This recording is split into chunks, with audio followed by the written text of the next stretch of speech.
नमस्कार विद्यार्थी मित्रो. तर आज आपण पाहणार आहोत बघा बोर्ड मास म्हणजेच कंचे भागोबेव. आता बोर्ड मासचा गणित बघा स्कॉलरशिपला, नवोदयला किंवा कोणत्या पण सरळ सेवा एक्झाम मध्ये असे क्वेश्चन येतात. तर त्याला पाहूया आपण लगेच. तर पहा आता बोर्ड मासचा आधी अर्थ समजून घेऊया बघा.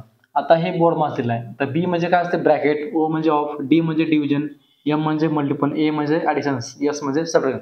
आता ह्याच सिक्वेन्सनं आपल्याला सॉल्व्ह करायचं आहे. आता बघा इथं ह्या एक क्वेश्चन मध्ये डिव्हिजन कुठं कुठं दिसते बघा. हा दोघांचा डिव्हिजन पहिले डिव्हिजन करून घ्या, नंतर मल्टिपल ह्या दोघांचा मल्टिपल, परत ह्या दोघांचा मल्टिपल जे आन्सर येईल त्याचा, मग ऍडिशन नंतर मग सबट्रॅक्शन, असा सिक्वेन्सनं करायचं. तर चला पाहूया आपण आधी पहिल्या सुरू डिव्हिजन करू. आता ह्या दोघांचं डिव्हिजन किती येतं, त्याचं भागाकार केलं तर याचं 6 येते. 6 इंटू ह्याचं जर डिव्हिजन केलं तर याचं आलं किती 4 अधिक 5ला 5 गुणिले 2 वजा 3. आता जिथं जिथं गुणाकार आहे फक्त त्या दोघांचा गुणाकार करूया. ह्या दोघांचा गुणाकार, ह्या दोघांचा गुणाकार, 6 चौक 24 अधिक इथं किती आलं 10 मायनस 3. आता बेरीज 24 प्लस 10 किती आलं 34 मायनस 3, म्हणजे 34 मधून 3 गेले तर उरलं 31. 31 हे आपलं उत्तर आलं. तसंच दुसरं गणित पाहूया.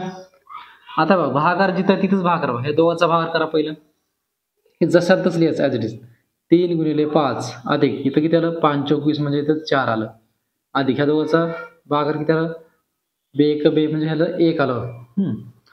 आता काय गुणाकार, ह्या दोघांचा गुणाकार करा पहिलं. 3 5 15 अधिक 4 4 अधिक इथे किती आलं 6 1 6. आता सरळ सरळ सगळ्याची काय करा बेरीज करा. 15 4 19, 19 आणि 5 किती आलं 25. हे आलं आपलं फायनल उत्तर. तर विद्यार्थी पण तुम्हाला जर हे गणित समजलं असेल तर तिसऱ्या गणिताचं उत्तर मला तुम्ही कमेंट बॉक्समध्ये नक्की कळवा.